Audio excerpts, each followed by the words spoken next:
एक होना न केवल सामाजिक स्तर पर बल्कि आध्यात्मिक स्तर पर भी महत्वपूर्ण समझा जाता है। प्रेमी युगल अक्सर तन, मन और भावना से एक होने की बात भी करते हैं, लेकिन क्या यह संभव है?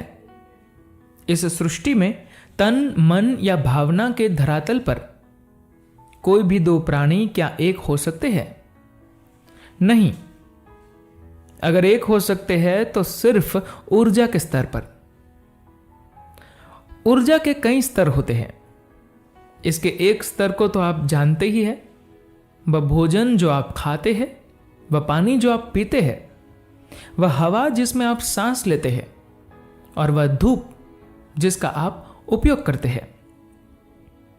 ये सभी चीजें आपके शरीर के भीतर जाकर ऊर्जा बन रही है।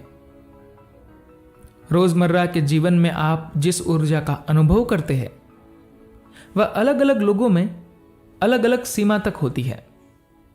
इसे देखने का दूसरा तरीका भी है। जिसे आप जीवन कहते हैं या जिसे आप मैं कहते हैं, वह भी अपने आप में एक ऊर्जा है। आप कितने जीवंत हैं, आप कितने सजग हैं, उसी से यह तय होता है कि आप कितने ऊर्जावान हैं। आप जो भोजन करते हैं, जो पानी पीते हैं, जो सांस लेते हैं या जो कुछ भी भीतर लेते हैं, उसे सक्रिय और लाभकारी ऊर्जा में बदलने के लिए एक खास क्षमता की जरूरत होती है। यह क्षमता अलग अलग लोगों में अलग अलग होती है। इस क्षमता से हमारा मतलब अपने भीतर लिए गए पदार्थ को बस पचा लेने या उसे अपने शरीर का एक हिस्सा बना लेने से नहीं है। अब जो भी चीज अपने भीतर लेते हैं उसका ऊर्जा में रूपांतरित होना इस बात पर भी निर्भर करता है कि आप कितने जीवंत हैं या आपके भीतर पहले से मौजूद ऊर्जा कितनी सजग है। आपने अपने आसपास ऐसे कई लोगों को देखा होगा या खुद भी कभी ऐसा महसूस किया होगा कि जब आप किसी आध्यात्मिक क्रिया का अभ्यास करना शुरू करते हैं तो आपकी ऊर्जा का स्तर बिल्कुल अलग होता है। एक बार जब आप ऐसे अभ्यास करने लगते हैं, फिर आपके सजग रहने की क्षमता में पहले से बढ़ोतरी हो जाती है। आप पहले जितनी जल्दी थकते नहीं हैं और आप बड़े ही सहज तरीके से जीवन के साथ आगे बढ़ते रहते हैं। अगर आप किसी ऐसी क्रिया का रोज अभ्यास करते हैं तो आप देखेंगे कि अगर किसी दिन आप क्रिया न करें तो एक अलग तरह का फर्क आपको महसूस होगा। देखा जाए तो क्रिया, प्राणायाम या ध्यान जैसे अभ्यासों का असली मकसद आपके ऊर्जा स्तर को ज्यादा सजग बनाना ही है। अगर आप जीवन के और ऊंचे स्तर पर जाकर काम करना चाहते हैं तो आपको उच्च स्तर और उच्च गुणवत्ता वाली ऊर्जा की जरूरत होगी। इसलिए सारी आध्यात्मिक प्रक्रियाएं ऊर्जा के इस स्तर को उठाने की है। इसे करने के कई तरीके हैं। आप में से कईयों ने कुछ आसान से तरीकों से इसकी शुरुआत भी कर दी है। किसी इंसान के भीतर ऊर्जा का संचार करने के कई और तरीके भी हैं जो थोड़े नाटकीय हो सकते हैं। ऐसे तरीकों के लिए खास तैयारी की जरूरत होती है। इसके लिए जीवन पर नियंत्रण और संतुलन चाहिए। आप चुपचाप बैठे होते हैं तब भी आपके भीतर कुछ भाव बनते रहते हैं। ये इतने छोटे पैमाने पर होता है कि आपको पता भी नहीं चलता। लोग इसके बारे में जागरूक नहीं होते। मान लीजिए कोई आपके पास आता है और आपको बेवकूफ कह देता है। आप फट पड़ते हैं। अब आपको लगता है कि आप क्रोधित हैं, लेकिन यह भाव पहले से पनप रहा था। संभव है कि कई दिनों, हफ्तों या महीनों से यह भाव धीरे धीरे पनप रहा हो, लेकिन अपने ऊर्जा स्तर की वजह से आप इसके प्रति जागरूक नहीं हैं। तो आपके भीतर जो भी हो रहा है आप उसके प्रति जागरूक नहीं हैं, इसलिए आपका ऊर्जा स्तर भी कम और ज्यादा होता रहता है।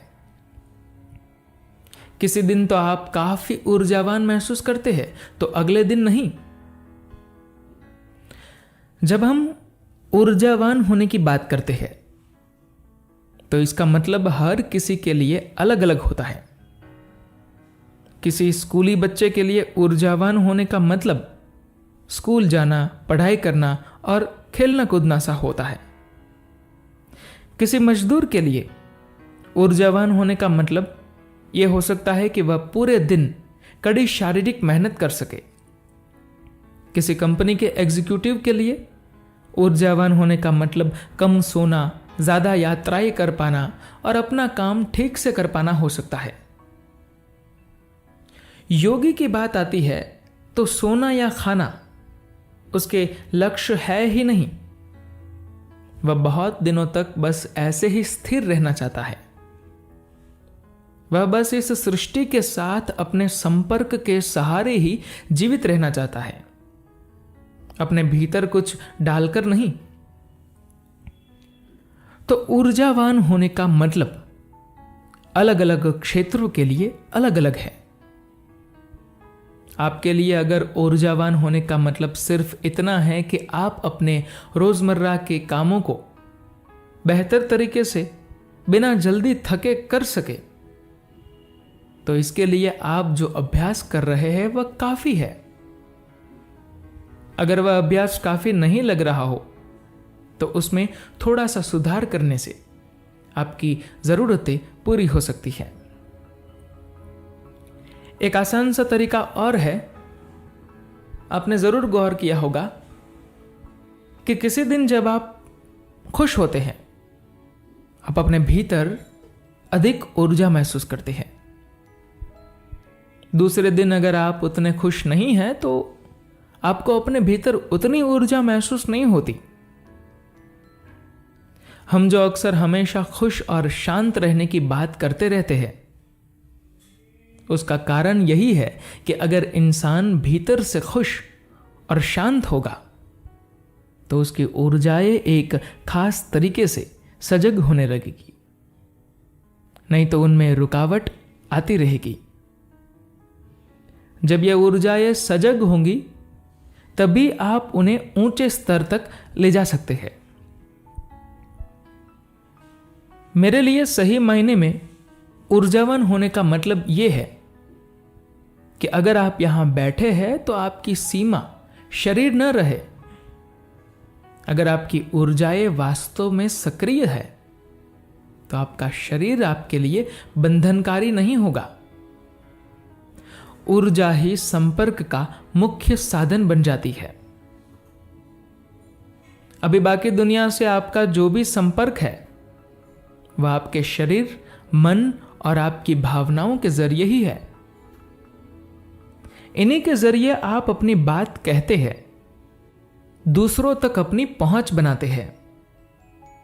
या तो आप किसी को शारीरिक रूप से छूकर, या अपने विचारों के जरिए मानसिक रूप से, या फिर भावनात्मक रूप से अपनी बात दूसरों तक पहुंचाते हैं। लेकिन एक बार अगर आप वास्तव में ऊर्जावान हो गए तो इस अस्तित्व की हर चीज के साथ आप ऊर्जा के स्तर पर जुड़ सकते हैं। एक बार अगर आपने ऊर्जा के स्तर पर संपर्क बनाना शुरू कर दिया तो दो चीजों के बीच कोई अंतर नहीं रह जाएगा।